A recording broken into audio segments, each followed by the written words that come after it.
Hello students, मैं हूं सायनदीप और आप सबका स्वागत है ग्रो मैथ चैनल पे।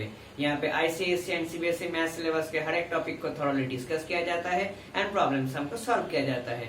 हर सेशन की तरह इस सेशन में भी हाजिर है हम नए टॉपिक के साथ, एक नए चैप्टर के साथ। मगर उससे पहले अगर चैनल पे नए हैं तो चैनल को सब्सक्राइब करना मत भूलिए और सेशन को लाइक शेयर कमेंट करना मत भूलिए। तो चलिए शुरू करते हैं आज का सेशन। आज का सेशन है फैक्टराइजेशन के ऊपर, और फैक्टराइजेशन को जानने से पहले समझ लेते हैं पॉलिनोमियल क्या है। तो डेफिनेशन ऑफ पॉलिनोमियल क्या है?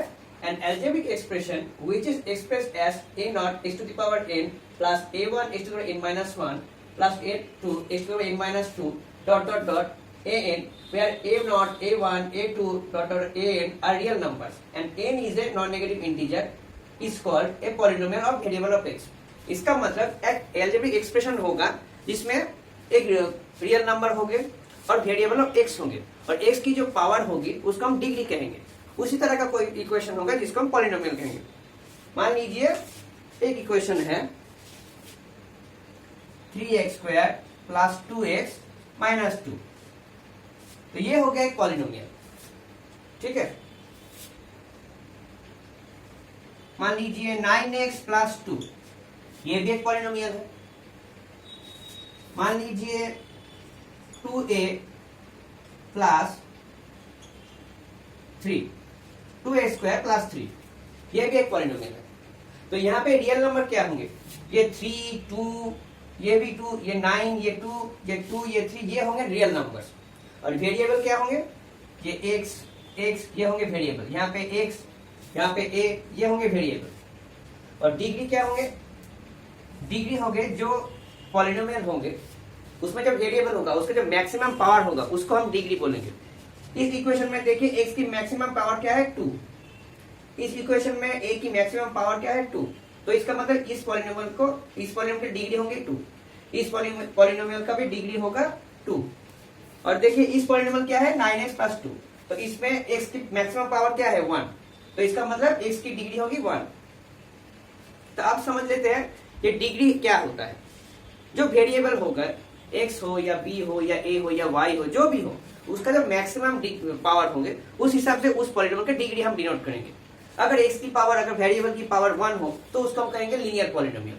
अगर वेरिएबल की पावर 2 हो तो उसको हम कहेंगे क्वाड्रेटिक पॉलिनोमियल। ऐसे करके 3 हो, 4 हो, तो उसका एक एक नाम होता है। तो चलिए अब देख लेते हैं पॉलिनोमियल कितने तरह के होते हैं। चलिए अब देखते हैं पॉलिनोमियल कितने प्रकार के होते हैं। लीनियर पॉलिनोमियल मतलब जिस पॉलिनोमियल की डिग्री 1 हो, इसका मतलब x की अगर मैक्सिमम पावर 1 हो तो वो उस पॉलिनोमियल को हम कहते हैं लीनियर पॉलिनोमियल।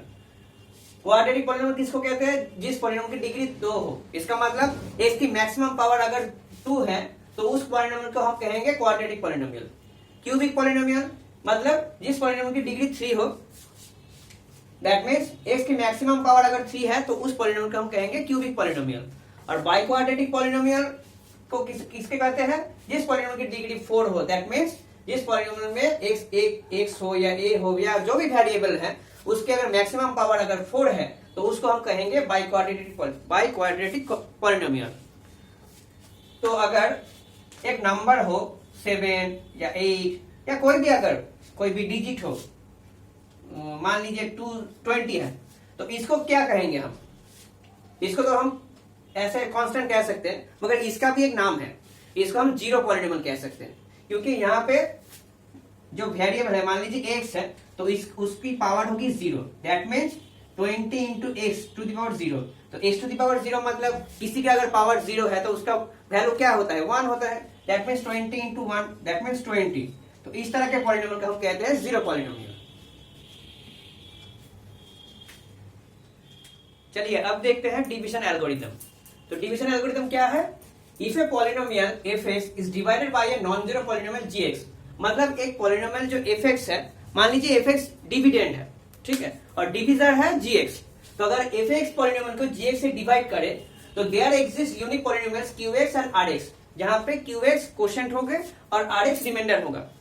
तो कैसा होगा वो डिवीजन एल्गोरिथम? तो fx equal to gx into qx plus rx। ये कुछ उस तरह से फॉर्मूला है, dividend equal to divisor into quotient plus remainder. देखिए कुछ इस तरह से लिखा हुआ है, dividend equal to fx, that means fx equal to gx into qx। तो gx क्या हुआ? डिविजर, qx क्या हुआ? क्वोशिएंट, और रिमाइंडर मतलब RX। तो डिवीजन एल्गोरिथम जो हमने बच्चों की अवस्था में हमने सीखा था, division into quotient plus remainder equal to dividend, तो उसी का ही एक अलजेब्रिक पॉलिनोमियल रूप है डिवीजन एल्गोरिथम। तो यहाँ पे कुछ कहा गया कि RX equal to 0, either RX equal to 0 हो सकता है और degree of GX greater than degree of RX। इसका मतलब ये जो डिवीजन एल्गोरिथम है इसका आंसर कुछ इस तरह से हो सकता है, आइदर RX इक्वल टू 0 मतलब रिमाइंडर 0 हो सकता है, और अगर रिमाइंडर एग्जिस्ट करे तो जो GX है, जो डिवीजन है, उसकी डिग्री रिमाइंडर की डिग्री से ज्यादा होगी। इसका मतलब जो x की वैल्यू होगी वो इससे बेहतर होगी, इससे ग्रेटर होगी। तो चलिए एक एग्जांपल लेके हम समझते हैं ये डिवीजन एल्गोरिथम है क्या। चलिए मान लीजिए एक पॉलिनोमियल है f(x) equals to x² plus 4x plus 5 और वहां पे gx दैट मीन्स डिवीजन है x प्लस 2। तो डिवीजन एल्गोरिथम हिसाब से क्या होगा, f(x) equal to gx into qx plus rx। तो हमको qx निकालना है और rx निकालना है। qx का मतलब क्वोशिएंट और rx का मतलब रिमाइंडर। तो हम क्या करेंगे, सिंपली x प्लस 2 से इसको डिवाइड करेंगे। तो चलिए देखते हैं क्या होता है।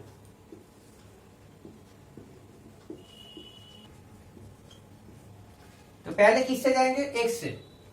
तो x² प्लस 2x, तो इसका एलिमिनेट हो गया। तो यहाँ पे क्या निकलेगा, 2x प्लस 5। अब हम क्या करेंगे, प्लस 2 से मल्टीप्लाई करेंगे, तो ये हो गया 2x प्लस 4। तो यहां से 2x एलिमिनेट हो गया, तो यहाँ पे क्या रिमाइंडर निकला, 1। तो ये हो गया हमारा qx और ये हो गया हमारा rx। यहाँ पे अगर 4 होता 5 के बदले तो ये एलिमिनेट हो सकता था। तो rx का वैल्यू क्या होता है, 0। तो हमने पहले ही कहा कि RX का वैल्यू आइदर 0 हो सकता है और degree of GX greater than degree of RX। GX का मतलब जो डिवीजर है, तो डिवीजर में क्या निकला, x प्लस 2। यहाँ पे x की डिग्री कितनी है, x की डिग्री 1 है और रिमाइंडर में क्या है, 1। यहाँ पे x की डिग्री 0 है, दैट मीन्स ये सेटिस्फाई कर रहा है। R 0 नहीं निकला, रिमाइंडर 0 नहीं निकला, तो इसका मतलब ये सेटिस्फाई करेगा। अगर यहाँ पे 4 होता तो R 0 निकला होता। ठीक है, अब देखते हैं फैक्टर किसको कहते हैं। फैक्टर का मतलब a non zero polynomial GX is called factor of fx। एक पॉलिनोमियल है fx, उसका फैक्टर GX कैसे हो सकता है। अगर fx को हम GX से डिवाइड करें और रिमाइंडर अगर 0 निकले तो उस GX को हम कहेंगे उस fx का फैक्टर। मान लीजिए GX है x माइनस 2 और fx है x² माइनस 4x प्लस 4। तो ये x माइनस 2 से अगर x² माइनस 4x प्लस 4 का हम डिवाइड करें तो रिमाइंडर 0 निकलेगा, तब ये GX that means x minus 2 हो जाएगा इस पॉलिनोमियल का फैक्टर। अब देखते हैं रिमाइंडर थ्योरम। तो रिमाइंडर थ्योरम क्या कहता है, if a polynomial fx is divided by x minus alpha then remainder equals to f alpha. That means अगर किसी पॉलिनोमियल को हम किसी पॉलिनोमियल fx का फैक्टर अगर x माइनस अल्फा है तो वो f अल्फा से हम निकाल सकते हैं उस पॉलिनोमियल का रिमाइंडर। मतलब मान लीजिए fx इक्वेशन है x² माइनस 6x प्लस 9, या मान लीजिए 19 और फैक्टर है x माइनस 3। तो डिवीजन एल्गोरिथम का क्या रूल था, fx equals to gx into qx plus rx। तो यहाँ पे gx क्या है, x माइनस 3। तो qx तो देखते हैं क्या होता है। तो fx equals to x minus 3 into qx plus rx। तब हम क्या निकाल लेंगे, f3। f अल्फा का मतलब f3 निकालेंगे। तो f3 निकालेंगे तो क्या होगा, यहाँ पे s की वैल्यू हम 3 बिठाएंगे। तो 3 minus 3 into qx plus rx। तो क्या होगा, 0 into qx that means remainder क्या निकलेगा, rx। तो अगर इसको हम डिवाइड करते हैं x माइनस 3 से तो यहाँ पे भी एक रिमाइंडर निकलता।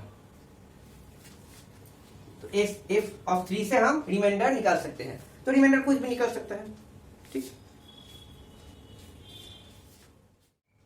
तो इतनी देर से हमने फैक्टराइजेशन चैप्टर को समझा, जाना, मगर सिर्फ समझने और जानने से चैप्टर तो नहीं होता। तो चलिए कुछ मैथ्स प्रैक्टिस करते हैं, उससे थोड़ा कॉन्सेप्ट और क्लियर होगा, और प्रॉब्लम हमारे सामने आएंगे तो हम उससे जानेंगे तो समझ पाएंगे फैक्टराइजेशन चैप्टर आखिर में है क्या। तो चलिए शुरू करते हैं मैथ। तो पहला क्वेश्चन है, find the remainder without division on dividing fx by x minus 2 where fx equal to 2x cube minus 7x square plus 3। एक इक्वेशन है fx जो दिया गया है 2x cube minus 7x square plus 3। कहा गया है एक फैक्टर है x माइनस 2, तो विदाउट डिवाइड करके हमको इस इक्वेशन का, इस पॉलिनोमियल का रिमाइंडर निकालना है। तो रिमाइंडर निकालने का क्या फॉर्मूला है, f ऑफ अल्फा निकालना है, दैट मीन्स f ऑफ 2 निकालना है हमको।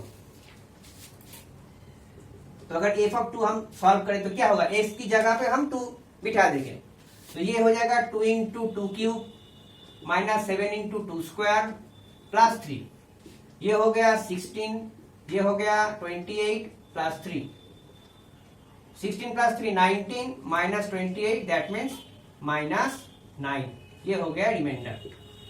तो इस इक्वेशन का रिमाइंडर होगा माइनस 9।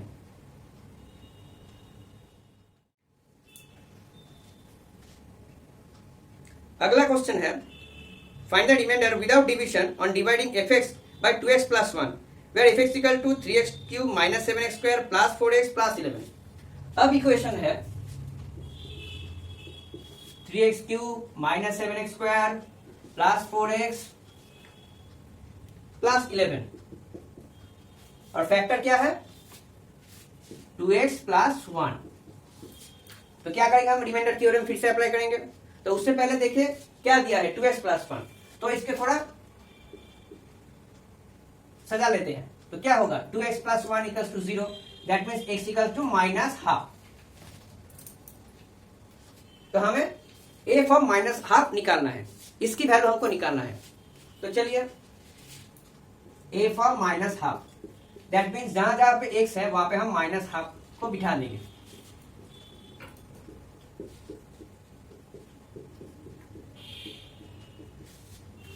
ये हो गया 3/8 माइनस ऑफ 3/8, ये हो गया माइनस 7/4, ये हो गया माइनस 2 प्लस 11, दैट मीन्स 8 और 4 का एलसीएम क्या होगा 8 माइनस 3 माइनस 14, यहां से minus 2 plus 11 that means plus 9, ये हो गया minus 17/8 plus 9, 72 minus 17/8 that means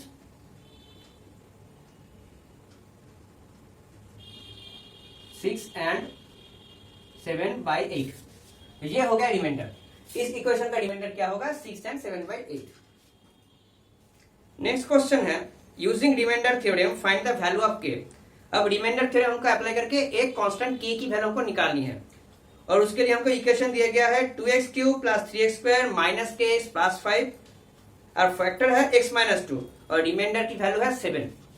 तो पहले इक्वेशन लिख लेते हैं। इक्वेशन क्या है 2x cube plus 3x square minus kx plus 5, factor है x माइनस 2। तो हमको क्या निकालना है f ऑफ 2। तो f ऑफ 2 की वैल्यू हमको पहले से ही दिए गए है, वो क्या है 7। तो f of 2 equals to 7, that means इस इक्वेशन में हम 2 x की जगह पे 2 बिठाएंगे, तो उसकी जो वैल्यू होगी उसकी वैल्यू होगी 7, that means 7 equals to 2 into 2 cube plus 3 into 2 square minus k into 2 plus 5, और 7 equals to 16 plus 12 minus 2k plus 5, और माइनस 2 को हम इस तरफ ले आते हैं और 7 को उस तरफ ले जाते हैं। तो क्या होगा 16 plus 12 28 plus 5 33 minus 7 that means 26, therefore k equals to 13। तो k की वैल्यू क्या होगी 13।